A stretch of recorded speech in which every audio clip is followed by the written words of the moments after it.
So, I should say, welcome to Storytime. Thank you for joining us this afternoon. Today we're going to be reading Roald Dahl's The Twits. If I hold this up a little bit closer, there we go.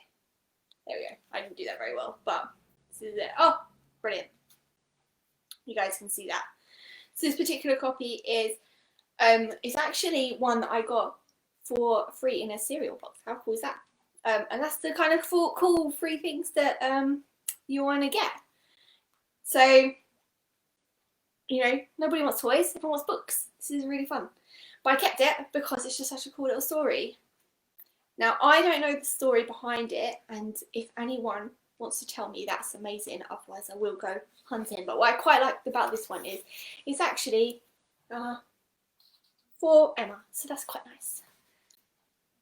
So I would definitely recommend any Roald Dahl books actually getting them, especially ones with lots of illustrations. You can get copies without the illustrations, but obviously they work much more better when they do have them in them, because they always have really cool little ones like this, which we really love. So let's get started because I'm super excited. So this is Roald Dahl's The Twits, illustrated by Quentin Blake. Hairy faces. What a lot of hairy-faced men there are around nowadays. When a man grows hair all over his face, it is impossible to tell what he really looks like. Perhaps that's why he does it. He'd rather you didn't know. Then there's the problem of washing. When the very hairy ones wash their faces, it must be as big a job as when you and I wash the hair on our heads. So, what I want to know is this: how often do all these hairy-faced men wash their faces? Is it only once a week, like us, on Sunday nights? And do they shampoo it? Do they use a hairdryer? Do they rub hair tonic in it to stop their faces from going bald? Do they go to a barber and have their hairy faces cut and trimmed? Or do they do it themselves in front of the bathroom mirror with nail scissors? I don't know. But next time you see a man with a hairy face, which will probably be as soon as you step out onto the street, maybe you will look at him more closely and start wondering about some of these things. Mr. Twit. Mr. Twit was one of these very hairy-faced men.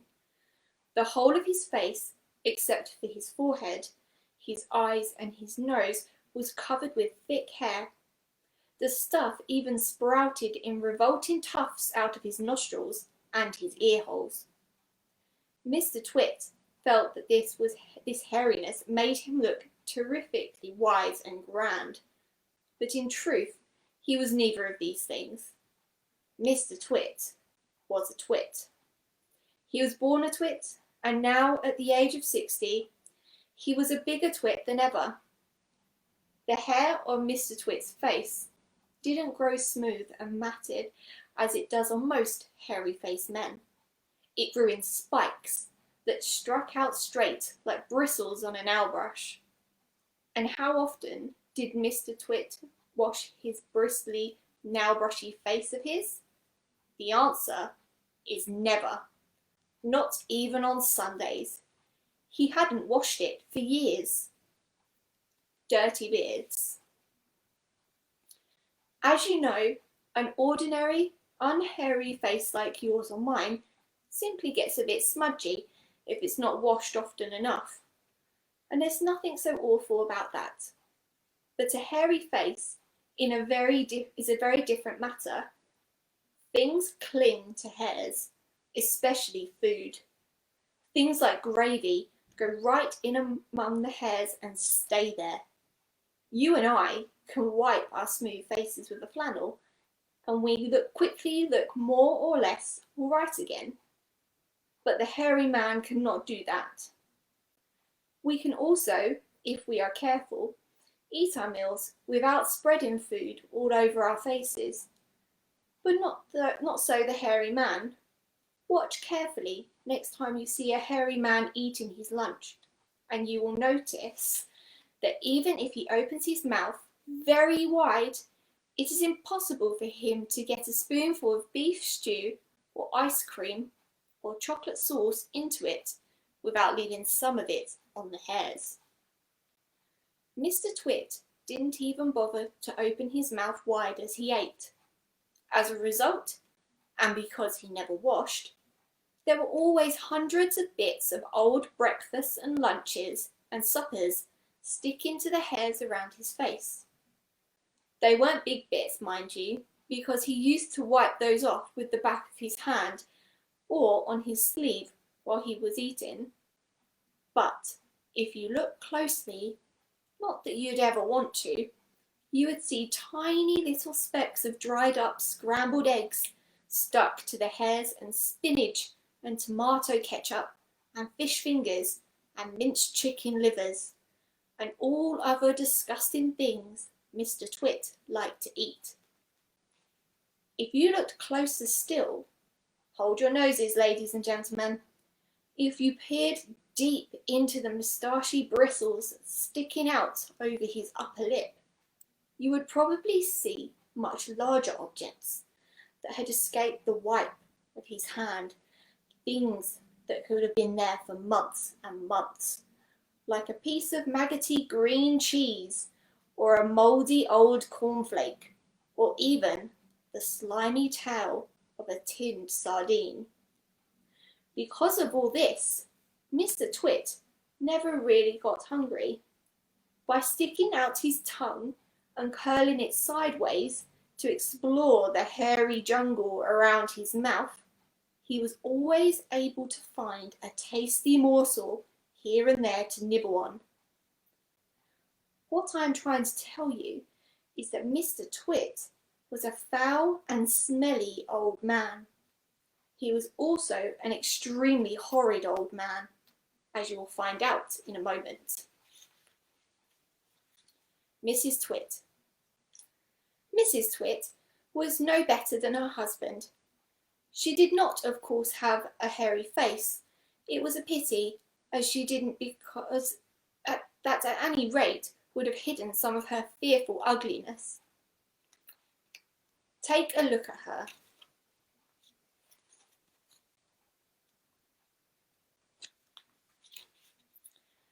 Have you ever seen a woman with an uglier face than that? I doubt it. But the funny thing is that Mrs. Twit wasn't born ugly. She had had quite a nice face when she was young. The ugliness had grown upon her year by year as she got older.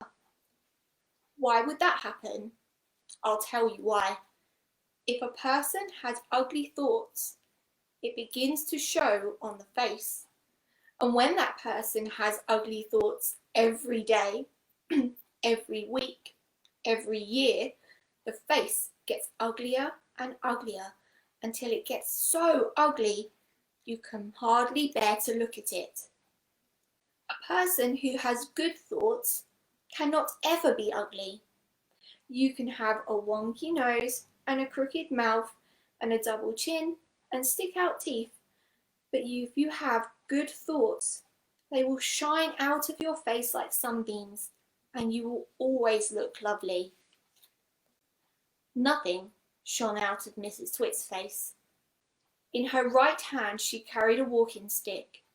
She used to tell people that this was because she had warts growing on the sole of her left foot, and it was painful walking. But the real reason she carried a stick was so that she could hit things with it. Things like dogs and cats and small children. And then there was the glass eye.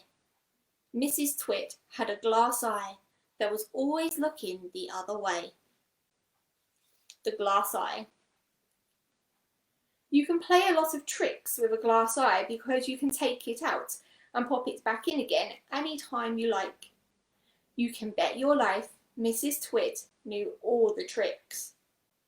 One morning she took out her glass eye and dropped it into Mr. Twit's mug of beer when he wasn't looking. Mr. Twit sat there drinking the beer slowly. The froth made a white ring on the hairs around his mouth. He wiped the white froth onto his sleeve and wiped his sleeve on his trousers. "You're plotting something," Mrs. Twit said, keeping her back turned so he wouldn't see that she had taken out her glass eye. "Whenever you go all quiet like that, I know very well you're plotting something." Mrs. Twit was right. Mr. Twit was plotting away like mad. He was trying to think up a really nasty trick he could play on his wife that day. "You'd better be careful," Mrs. Twit said, "because when I see you start to plot, I watch you like a wombat." "Oh, shut up, you old hag," said Mr. Twit. He went on drinking his beer, and his evil mind kept working away on the latest horrid trick he was going to play on the old woman. Suddenly, as Mr. Twit tipped the last drop of beer down his throat, he caught sight of Mrs. Twit's awful glass eyes staring up at him from the bottom of the mug, and it made him jump. "I told you I was watching you," cackled Mrs. Twit. "I've got eyes everywhere, so you'd better be careful." The frog. To pay her back for the glass eye in his beer, Mr. Twit decided he would put a frog in Mrs. Twit's bed. He caught a big one down by the pond and carried it back secretly in a box. That night, when Mrs. Twit was in the bathroom getting ready for bed, Mr. Twit slipped the frog between the sheets. Then he got into his own bed and waited for the fun to begin. Mrs. Twit came back and climbed into her bed and put out the light. She lay there in the dark, scratching her tummy. Her tummy was itching. Dirty old hags like her always have itchy tummies. Then, all at once, she felt something cold and slimy crawling over her foot. She screamed. "What's the matter with you?" Mr. Twit said. "Help!" screamed Mrs. Twit, bouncing about. "There's something in my bed." "I'll bet it's that giant skillywiggler that I saw on the floor just now," Mr. Twit said.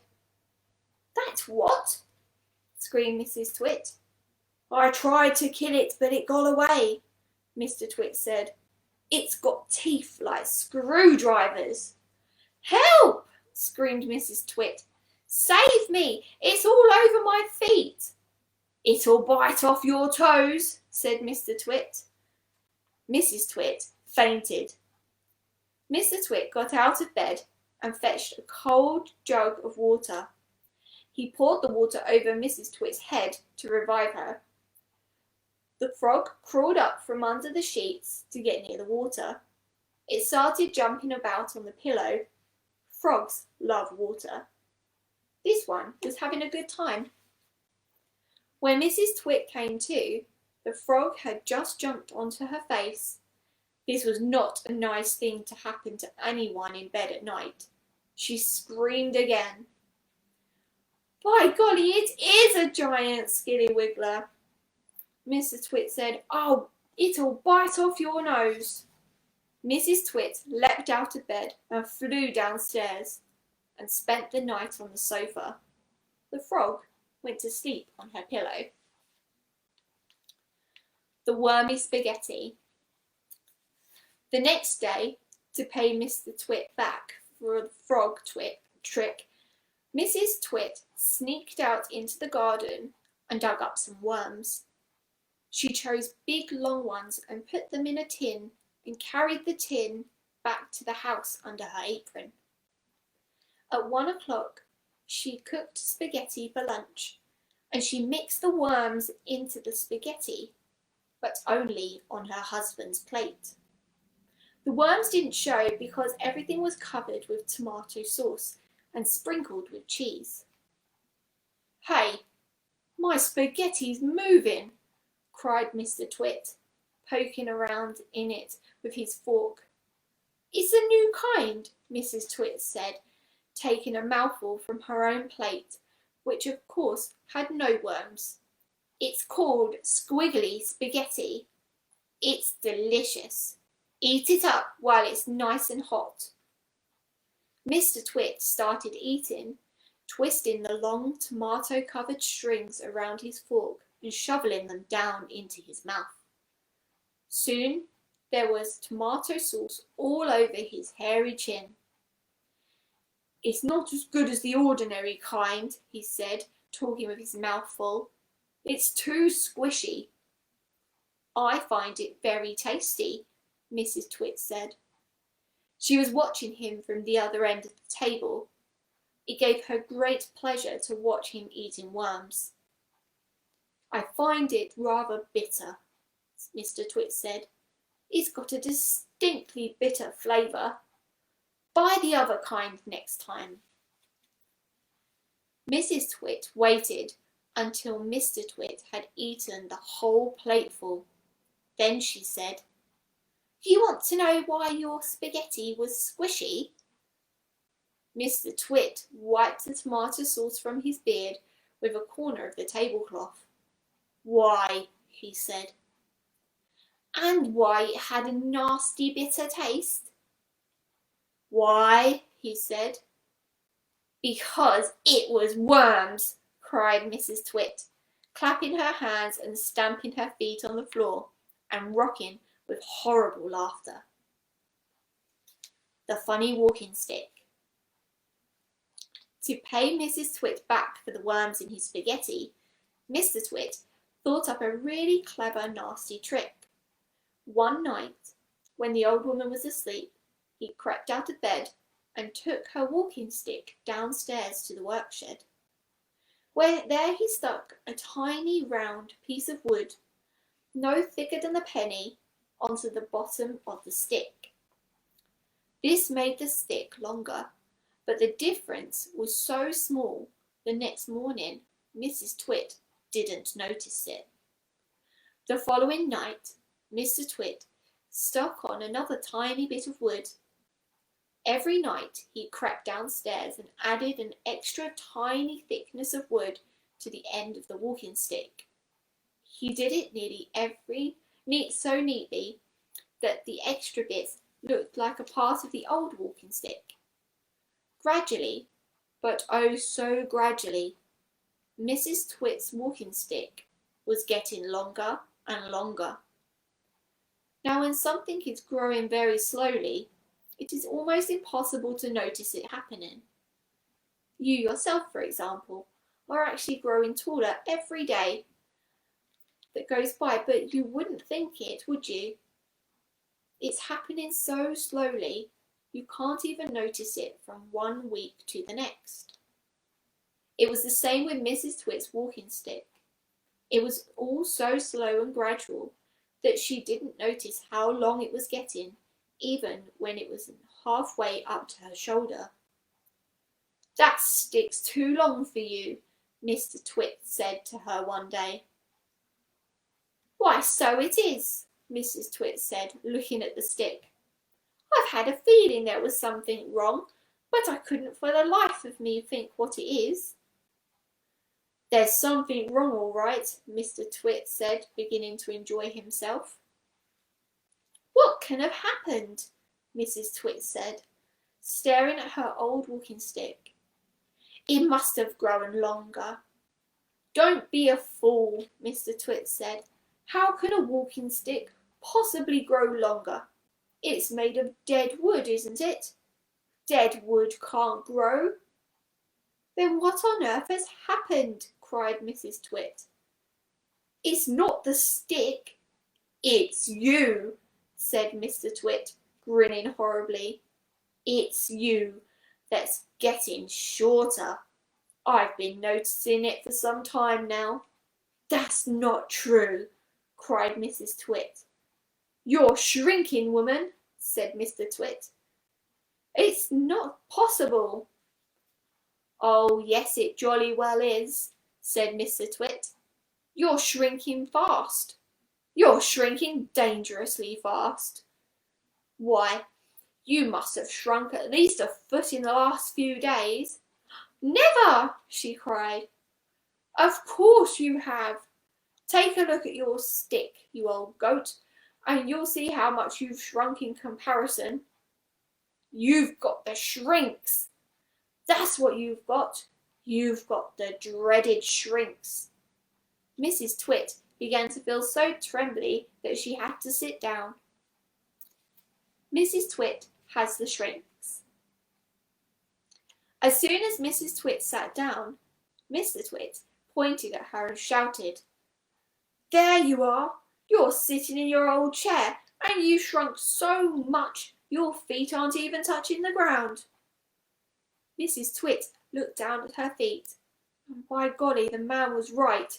Her feet were not touching the ground. Mr. Twit, you see, had been just as clever with the chair as he had been with the walking stick.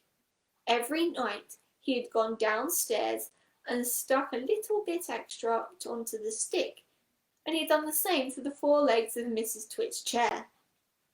"Just look at you sitting there in your same old chair," he cried, "and you've shrunk so much.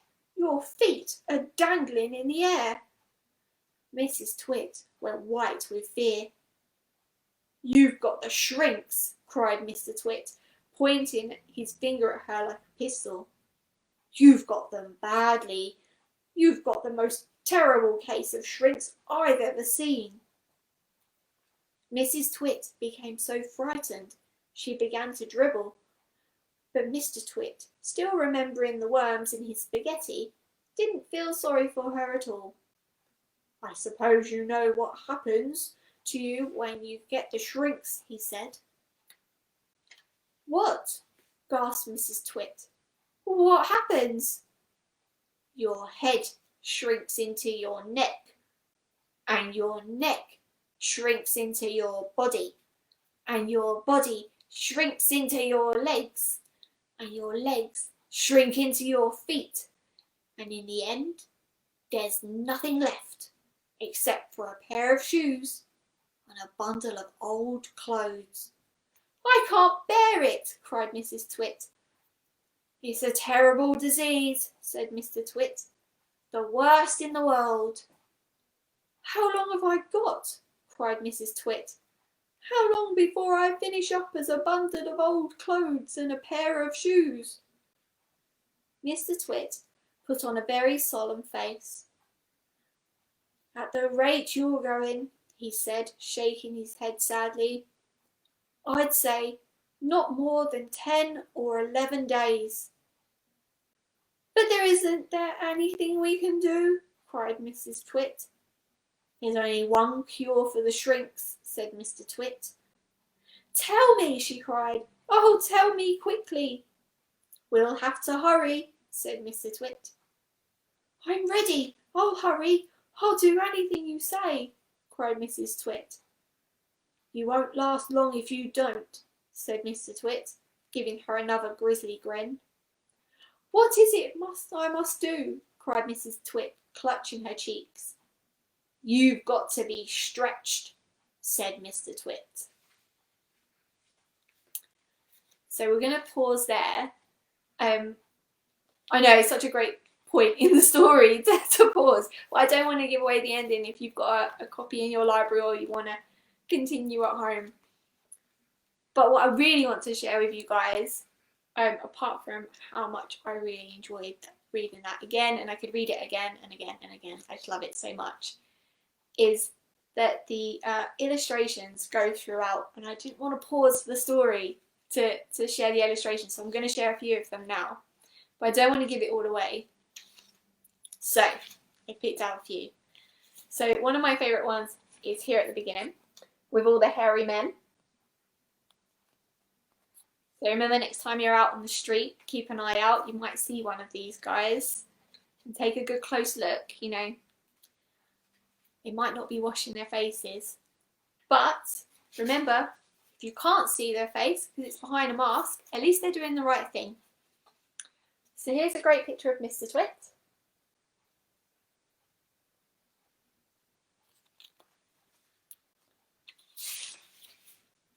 And then this one shows all the horrible things stuck in Mr. Twit's beard.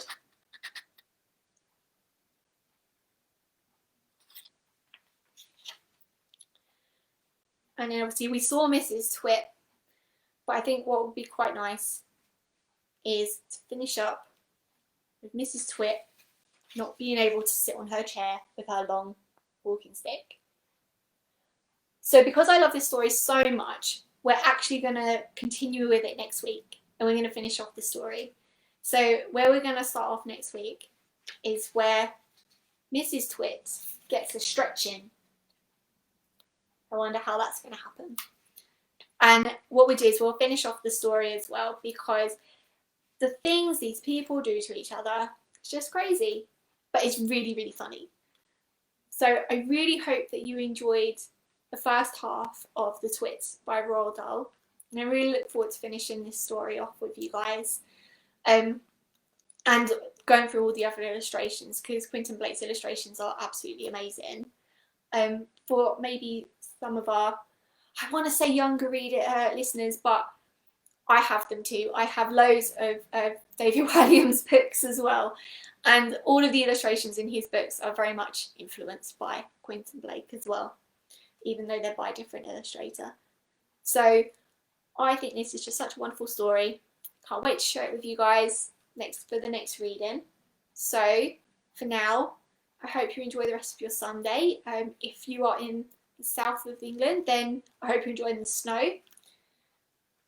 So from me and Pooh Bear, have a good afternoon, and we'll see you next week. Bye! Thanks for joining. Say bye, Pooh. Bye. Hi, and welcome to Storytime. Thank you for joining us today. Today we're going to be reading Roald Dahl's The Twits. Bring that a little bit closer so you guys can see the book. This particular copy was actually free. It came as serial promotion, which is really cool. And that was back in 2001. This particular copy was printed, which is really cool because they're always quite small and really great stories, so easy to have them in your home library if you do have one. And I highly recommend obviously borrowing a copy yourself out of your local library once you can, and making sure that you have a good look at all the pictures.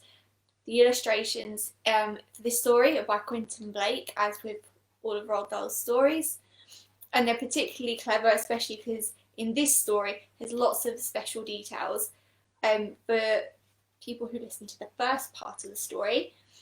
They'll remember about the really cool descriptions of what goes inside Mr. Twit's beard. Ugh, yuck. So thank you for joining us today. We're going to be using our special Storytime bookmark, which was, which was kindly made for us by a Storytime friend, Katie. And obviously we've got Pooh Bear with us today, and we've got our Storytime mug as well, which is also a Storytime gift from our friend Em. And Pooh Bear would also like to say happy birthday to our Storytime friend Lena, because she had a big birthday this week. So happy birthday, Lena. So we're going to get back into our story, and I hope you all enjoy the conclusion. So when we left off with Mrs. Twit being extremely worried because she had the dreaded shrinks, and Mr. Twit had said there was only one thing that could happen, and that she was going to need to be stretched.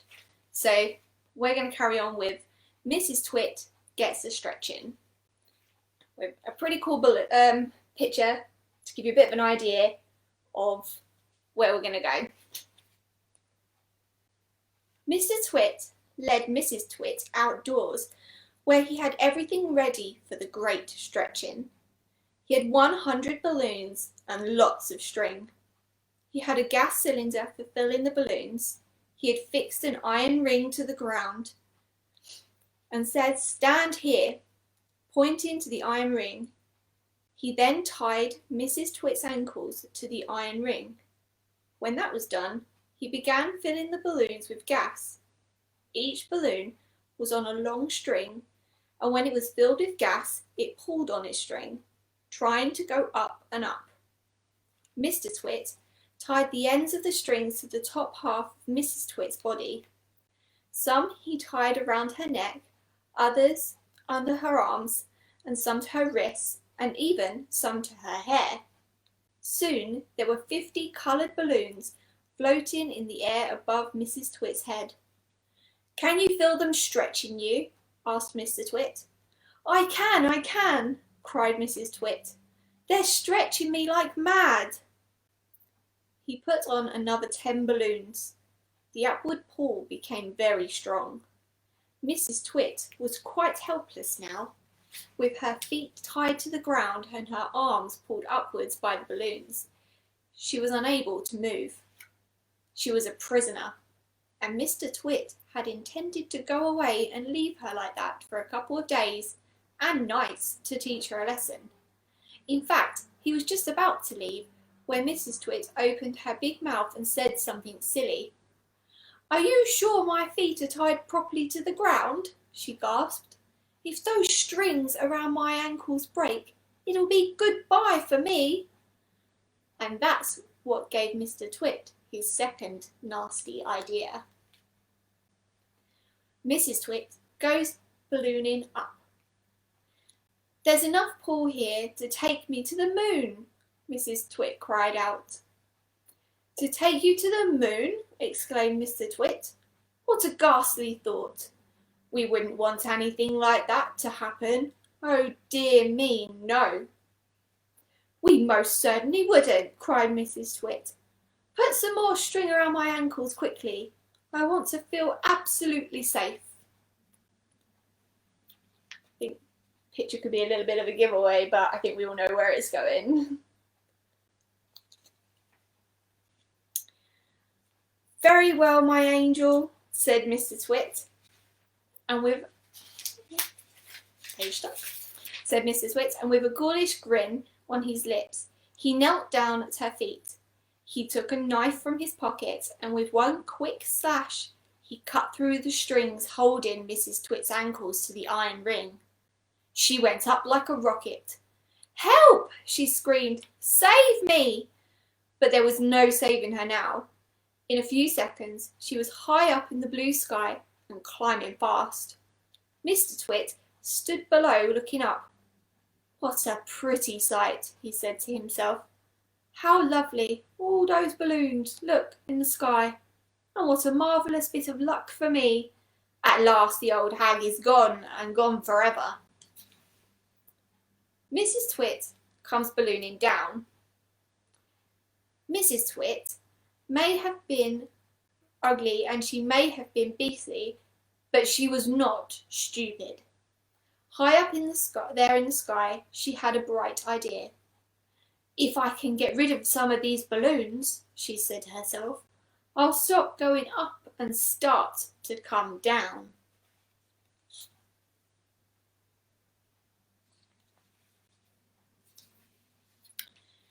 She began biting through the strings that held the balloons to her wrists and arms and neck and hair.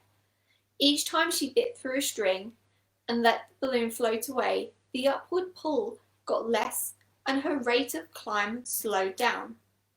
When she had bitten it through 20 strings, she stopped going up altogether. She stayed still in the air. She bit through one more string. Very, very slowly, she began to float downwards. It was a calm day. There was no wind at all, and because of this, Mrs. Twit had gone absolutely straight up. Now she began to come absolutely straight down. As she floated gently down, Mrs. Twit's petticoat billowed out like a parachute, showing her long knickers. It was a grand sight on a glorious day, and thousands of birds came flying in from miles around to stare at this extraordinary old woman in the sky. Mr. Twit gets a horrid shock. Mr. Twit, who thought he had seen his ugly wife for the last time, was sitting in the garden celebrating with a mug of beer. Silently, Mrs. Twit came floating down. When she was about the height of the house above Mr. Twit, she suddenly called out at the top of her voice, "Here I come, you grisly old grunion, you rotten old turnip, you filthy old frumpet." Mr. Twit jumped as though he had been stung by a giant wasp. He dropped his beer. He looked up. He gasped. He gasped, he gurgled. A few choking sounds came out of his mouth. "Oh! Oh! Oh! I'll get you for this!" shouted Mrs. Twit. She was floating down right on top of him. She was purple with rage and slashing the air with her long walking stick, which she had somehow managed to hang on to all the time. "I'll swish you to a swazzle," she shouted. "I'll swash you to a swizzle. I'll gnash you to a nozzle. I'll nosh you to a nazzle." And before Mr. Twit had time to run away, this bundle of balloons and petticoats and fiery fury landed right on top of him, lashing out with the stick and cracking him all over his body.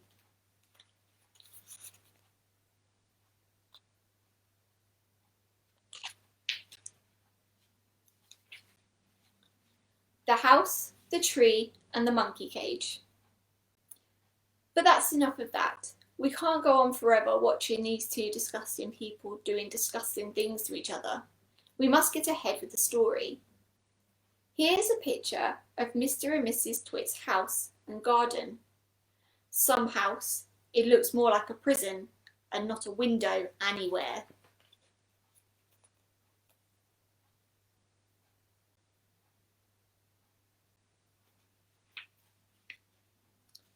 "Who wants windows?" Mr. Twit had said when they were building it. "Who wants every Tom, Dick and Harry's peeping in and seeing what you're doing?" It didn't occur to Mr. Twit that windows were mainly used for looking out of, not for looking into. And what do you think of that ghastly garden? Mrs. Twit was the gardener. She was very good at growing thistles and stinging nettles. "I shall grow plenty of spiky thistles and plenty of stingy nettles," she used to say. "They keep out nasty, nosy little children." Near the house, you can see Mr. Twit's work shed.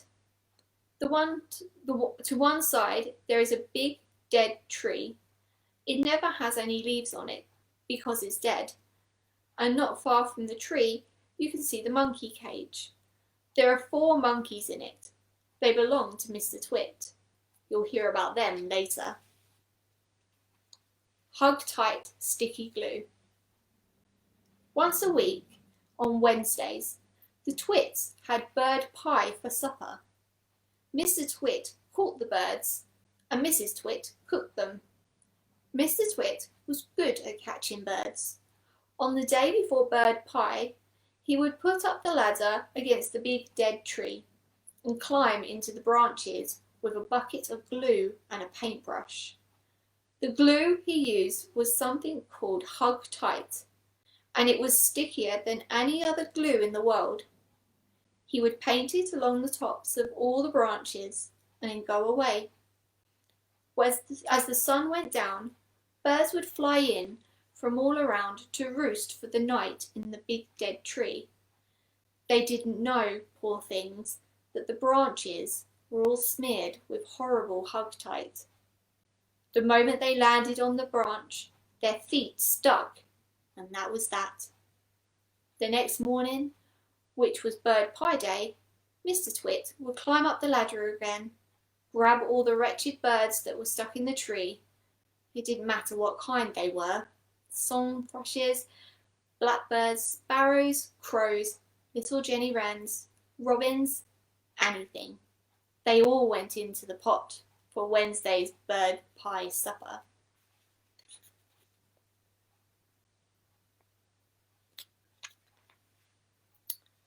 Four sticky little boys.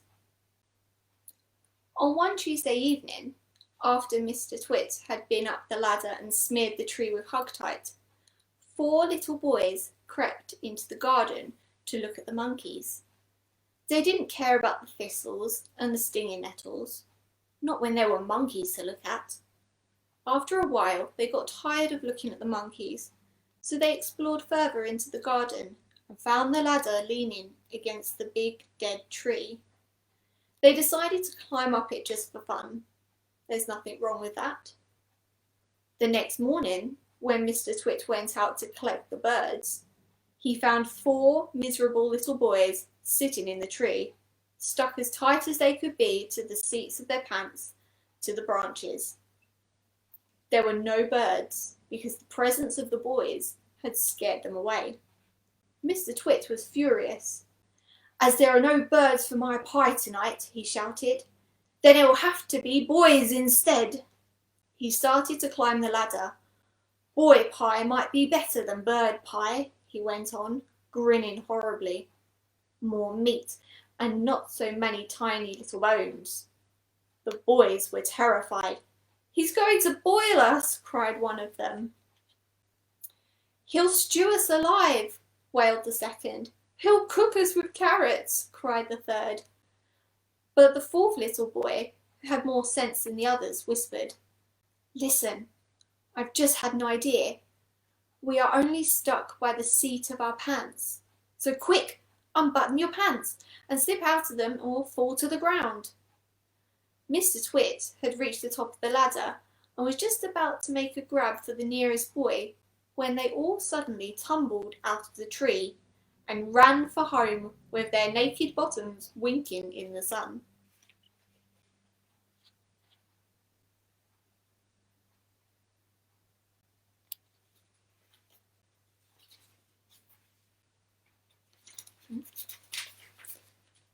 The Great Upside Down Monkey Circus.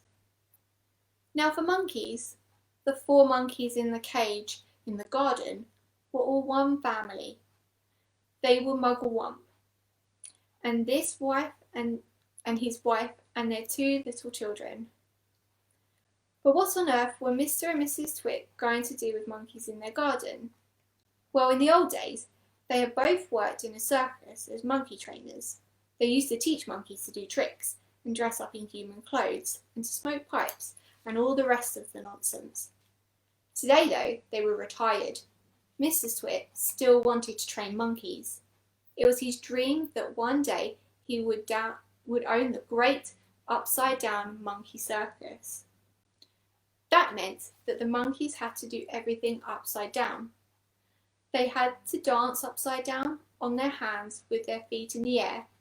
They had to play football upside down. They had to balance one on top of the other upside down, with Muggle Mump at the bottom and the smallest baby monkey at the very top. They even had to eat and drink upside down, and that's not such an easy thing to do because the food and water has to go up your throat instead of down it. In fact, it's almost impossible, but the monkeys simply had to do it, otherwise they got nothing. This all sounds pretty silly to you and me. It sounded pretty silly to the monkeys too. They absolutely hated having to do this upside down nonsense day after day. It made them giddy standing on their heads for hours on end. Sometimes the 2 small monkey children would faint because the blood going to their heads. But Mr. Twit didn't care about that.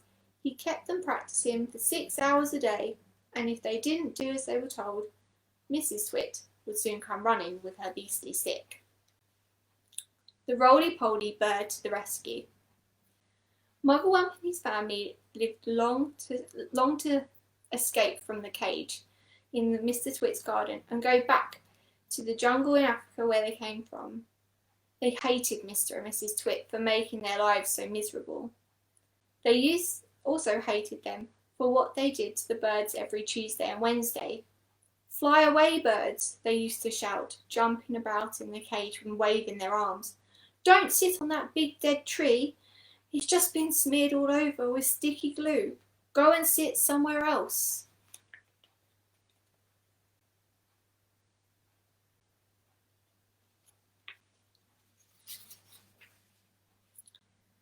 But these were English birds and they couldn't understand what the weird African language the monkeys spoke. So they took no notice and went on using the big dead tree and getting caught in Mrs. Twit's bird pie. Then one day, a truly magnificent bird flew down out of the sky and landed on the monkey cage. "Good heavens," cried the monkeys all together. It's the roly-poly bird. What on earth are you doing over here in England, roly-poly bird? Like the monkeys, the roly-poly bird came from Africa, and he spoke the language they did. I've come for a holiday, said the roly-poly bird. I like to travel. He fluffed his marvellous coloured feathers and looked down rather grandly at the monkeys. For most people, he went on, flying away on holiday is very expensive.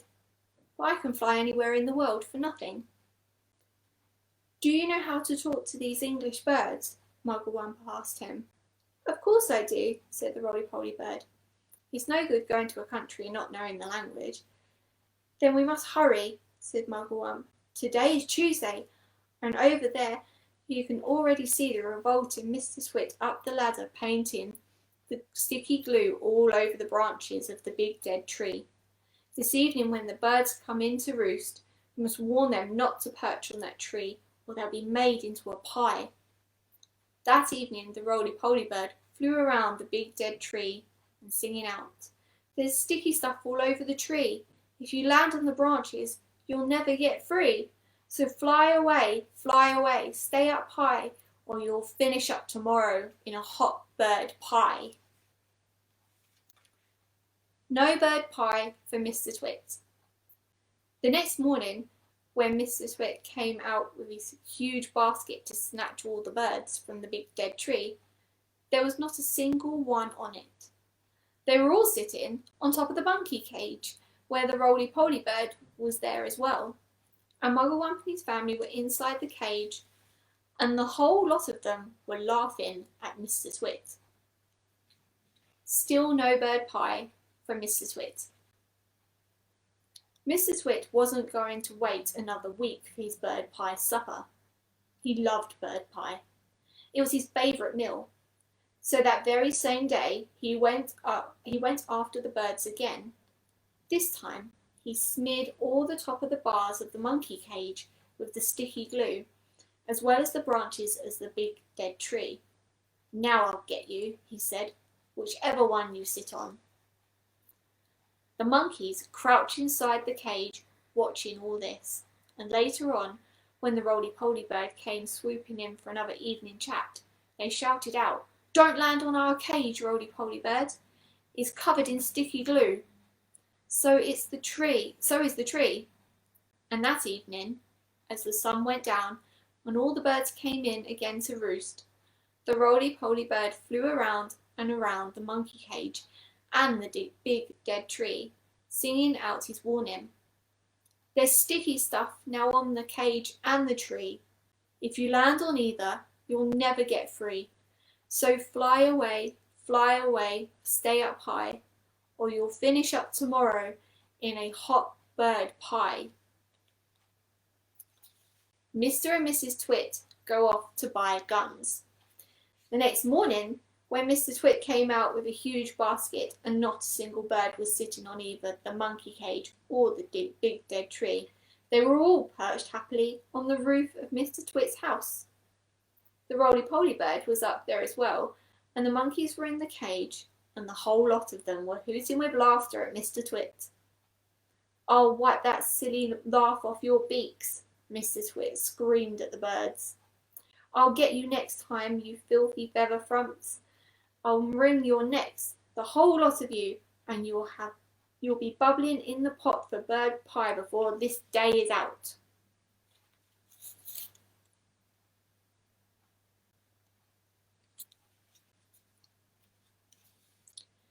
How are you going to do that? Asked Mrs. Twit, who had come outside to see what all the noise was about.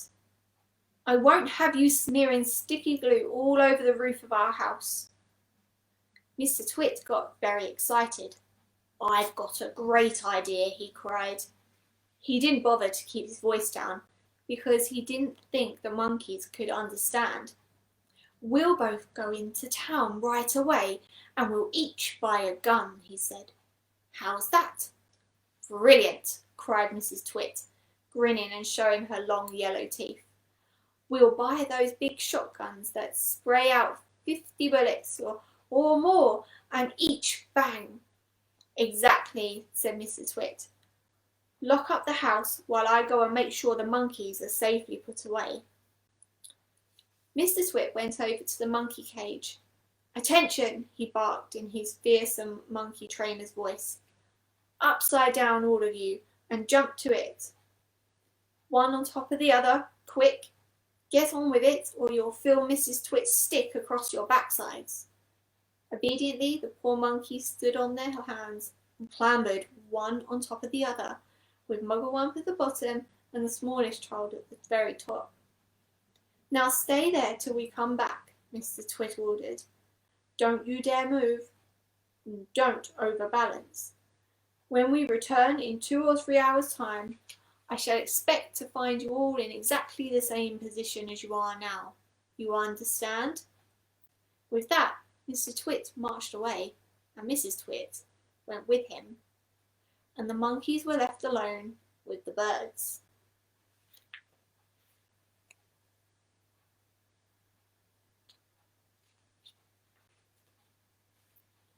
Mugglewump has an idea. As soon as Mr. and Mrs. Twit have disappeared down the road, the monkeys all flit back on their feet and the right way up.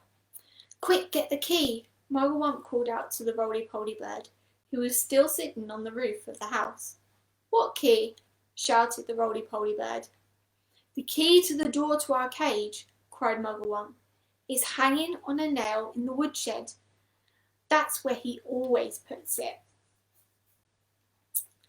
The roly-poly bird flew down and came back with the key in its beak. Mugglewump reached a hand through the bars of the cage and took the key. He put it in the lock and turned it. The door opened, and all 4 monkeys leapt out together. We are free, cried the little ones. Where shall we go, Dad? Where shall we hide? Don't get excited, said Mugglewump. Calm down, everyone. Before we escape from this beastly place, we have one very important thing to do. What? They asked. We're going to turn those terrible Twits upside down. We're going to do what? They cried. You must be joking, Dad. I'm not joking, Mugglewump said. We're going to turn both Mr. and Mrs. Twit upside down with their legs in the air. Don't be ridiculous, the roly-poly bird said. How can we possibly turn those 2 maggoty old monsters upside down? We can, cried Mugglewump. We're going to make them stand on their heads for hours and hours, perhaps forever. Let them see what it's like for a change. How? Said the roly-poly bird. Just tell me how. Mugglewump laid his head on one side, and a tiny, twinkling little smile reached the corners of his mouth. Now and again, he said, but not very often, I have a brilliant idea. This is one of them. Follow me, my friends, follow me. He scampered off towards the house, and the 3 other monkeys and the roly-poly bird went after him. Buckets and paintbrushes, cried Mugglewump. That's what we want next. There are plenty in the workshed. Hurry up, everyone. Get a bucket and a paintbrush. Inside Mr. Twit's workshed, there was an enormous barrel of Hug-Tight, sticky glue, the stuff he used for catching birds. Fill your buckets, Mugglewump ordered. We are now going into the big house. Mrs. Twit had hidden the key to the front door under the mat, and Mugglewump had seen her doing it, so it was easy for them to get in. In they went, all 4 monkeys, with their buckets of sticky glue. Then came the roly-poly bird, flying in after them, with a bucket in his beak and a brush in his claw. The great glue painting begins. This is the living room, announced Mugglewump. The grand and glorious living room where those 2 fearful frumptuous freaks eat bird pie every week for supper. Please don't mention bird pie again, said the roly-poly bird. It gives me the shudders. We mustn't waste time, cried Mugglewump. Hurry up, hurry up. Now the first thing is this. I want everyone to paint sticky glue all over the ceiling. Cover it all. Smear it in every corner. Over the ceiling, they cried. Why the ceiling? Never mind why, shouted Mugwump. Just do as you're told and don't argue. But how do we get up there? They asked. We can't reach. Monkeys can reach anywhere, shouted Mugwump. He was in a frenzy of excitement now, waving his paintbrush and his bucket and leaping about all over the room. Come on, jump on the table, stand on the chairs, hop on each other's shoulders. Roly-poly, you can do it flying. Don't stand there gaping, we have to hurry. Don't you understand that? Those terrible Twits will be back any moment, and this time they'll have guns. We get on with it. For heaven's sake, get on with it. And so the great glue painting of the ceiling began. All the other birds who had been sitting on the roof flew in to help, carrying paintbrushes in their claws and beaks. There were buzzards, magpies, rooks, ravens, and many more. Everyone was splashing away like mad, and with so many helpers, the job was soon finished.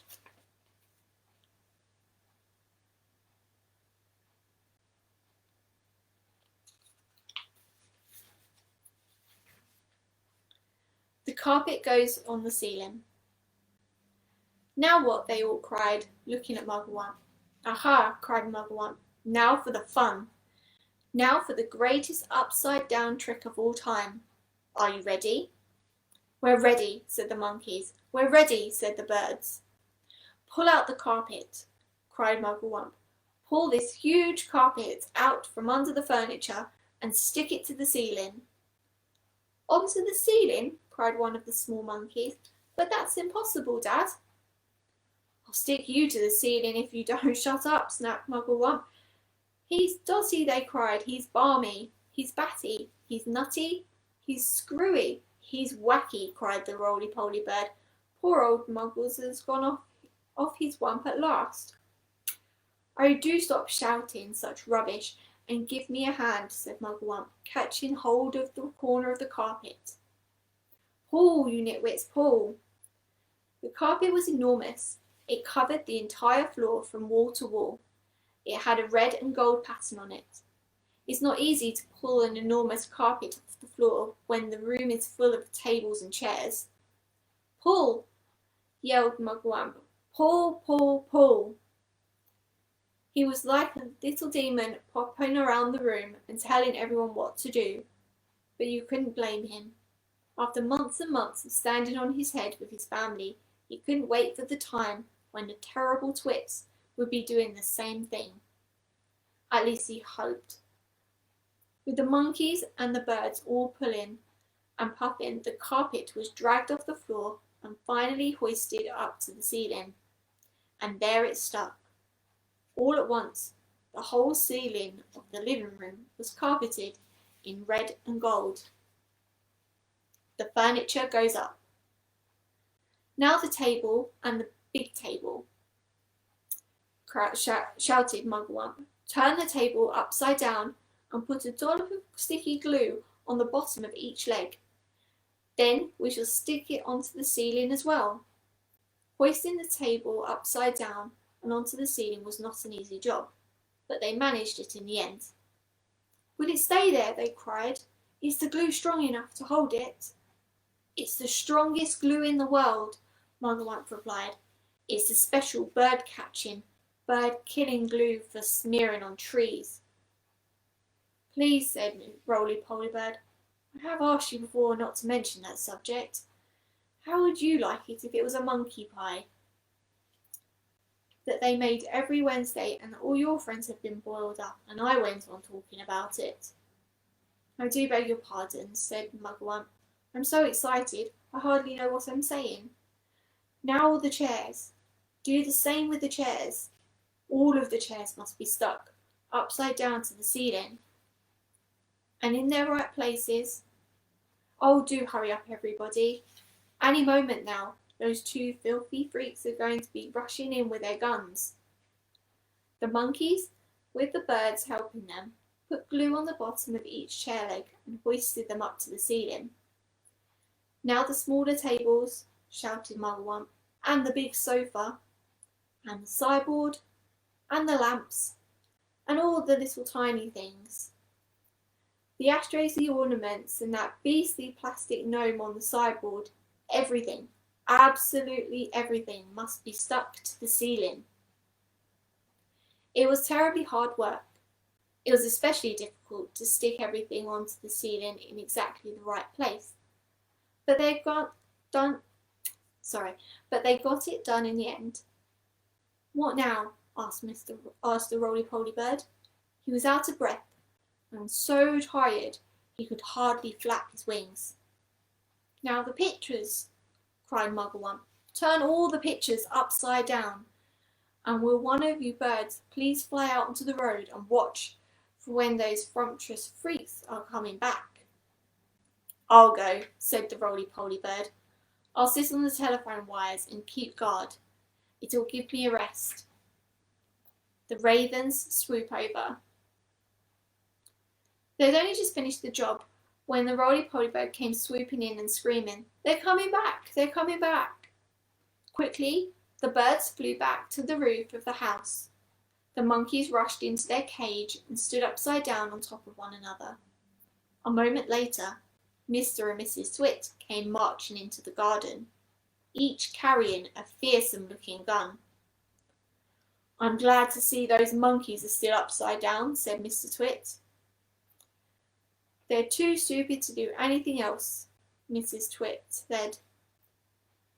"Hey, look at all those cheeky birds still up there on the roof. Let's go inside and load our lovely new guns, and then it'll be bang, bang, bang, and bird pie for supper."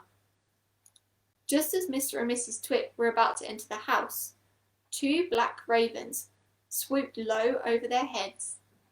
Each bird carried a paintbrush in its claw, and each paintbrush was smeared with sticky glue.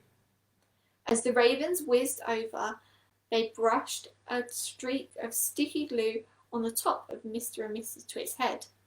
They did it with the lightest touch, so that even so, the Twits both felt it. "What was that?" cried Mrs. Twit. "Some beastly bird has dropped his dirty droppings on my head." "On mine too," shouted Mr. Twit. "I felt it! I felt it!" "Don't touch it," cried Mrs. Twit. "You'll get it all over your hands. Come inside and we'll wash it off at the sink." "The filthy, dirty brutes," cried Mr. Twit. "I'll bet they did it on purpose. Just wait till I've loaded up my gun."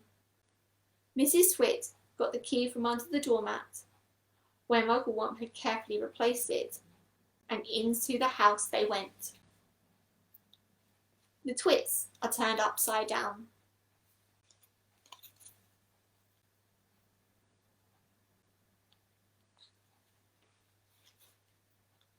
"What's this?" gasped Mr. Twit as they entered the living room. "What's happened?" screamed Mrs. Twit. They stood in the middle of the room, looking up. All the furniture, the big table, the chairs, the sofa, the lamps, and the little side tables, the cabinets with bottles of beer in it, the ornaments, the electric fire, the carpet, everything was stuck upside down to the ceiling. The pictures were upside down on the walls, and the floor they were standing on was absolutely bare. What's more, it had been painted white to look like the ceiling. "Look!" screamed Mrs. Twit. "That's the floor! The floor's up there! This is the ceiling! We are standing on the ceiling!" "We're upside down!" gasped Mr. Twit. "We must be upside down! We're standing on the ceiling, looking down at the floor." "Oh, help!" screamed Mrs. Twit. "Help, help, help! I'm beginning to feel giddy." "So am I," cried Mr. Twit. "So am I. I don't like this one bit." "We're upside down, and all the blood's going to my head," screamed Mrs. Twit. If we don't do something quickly, I'm going to die. I know I will." "I've got it," cried Mr. Twit. "I know what we'll do. we'll stand on our heads. Then anyway will be the right way up. So they stood on their heads, and of course, the moment the top of their heads touched the floor, the sticky glue that the ravens had brushed on a few moments before did its job. They were stuck. They were pinned down, cemented, glued, fixed to the floorboards. Through a crack in the door, the monkeys watched. They jumped right out of their cage the moment the Twits had gone back inside, and the roly-poly bird also watched. And all the other birds flew in to catch a glimpse of this extraordinary sight.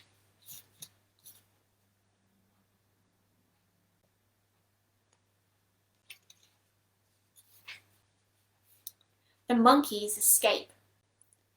That evening, Mugglewump and his family went up to the big wood on the top of the hill, and in the tallest tree of all they built a marvellous tree house. All of the birds, especially the big ones, the crows and the rooks and the magpies, made their nests around the tree house so that no one could see it from the ground. "You can't stay up here forever, you know," said Mr. Roly-Poly Bird. "Why not?" asked Mugglewump. "It's a lovely place."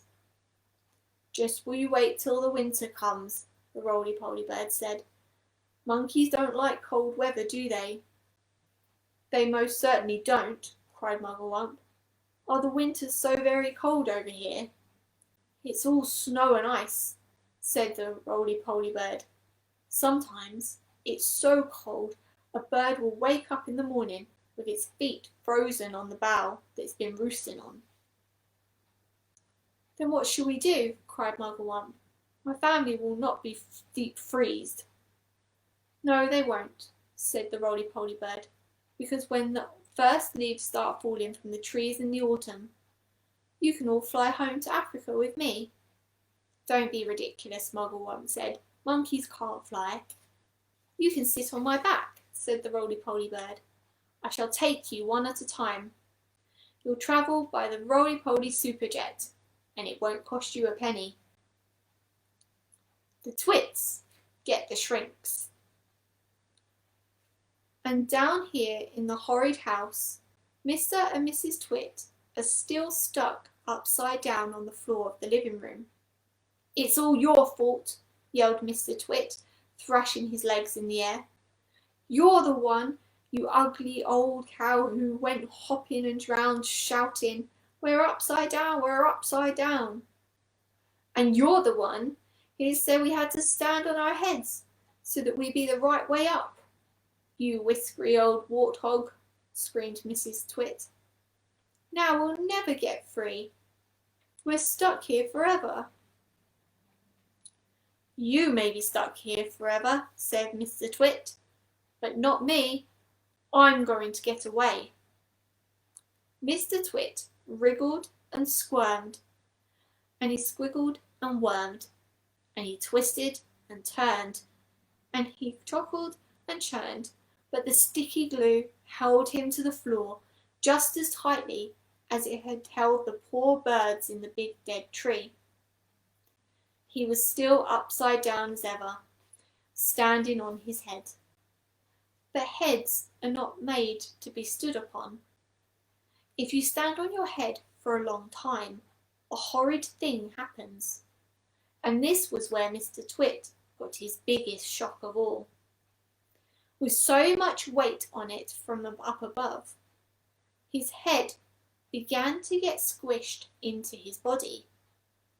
Quite soon it had disappeared completely, sunk out of sight in the fatty folds of his flabby neck. "I'm shrinking," burbled Mr. Twit. "So am I," cried Mrs. Twit. "Help me! Save me! Call a doctor!" yelled Mr. Twit.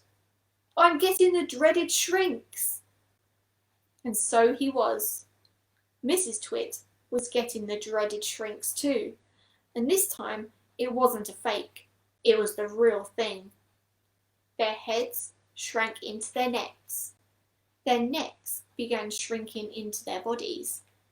and their bodies began shrinking into their legs, and their legs began shrinking into their feet. And 1 week later, on a nice sunny afternoon, a man called Fred came round to read the gas meter.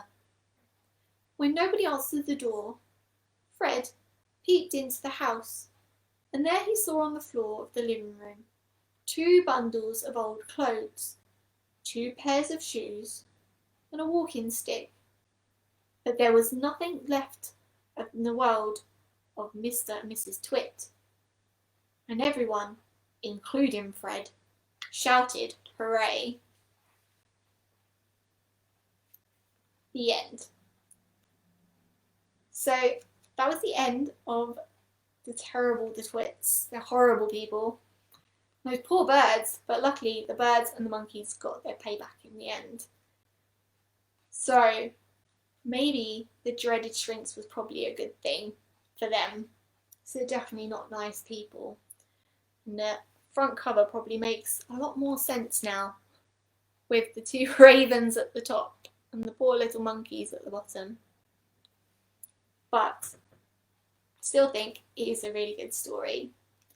And be nice to your monkeys. Make sure they live out in the wild and they're free and they're happy.